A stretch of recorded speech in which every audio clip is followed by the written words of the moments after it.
Hey, thank you for visiting the Lakeside Yard Services YouTube channel. For this video, our client was getting ready to sell their home here on Lake Hartwell, and they had a long gravel driveway that needed to be regraded and fixed as it entered towards the entrance to the home, which is actually asphalt. However, the realtors were getting stuck. So we pulled back all the old top dress, installed new base rock, which was never installed, and then topped it with new crush run.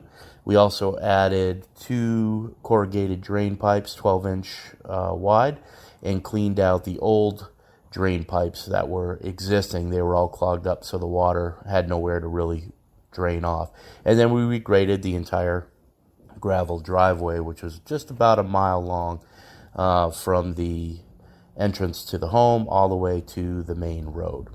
So if this is something you're looking for, please give us a call at 864-916-2018. Thank you.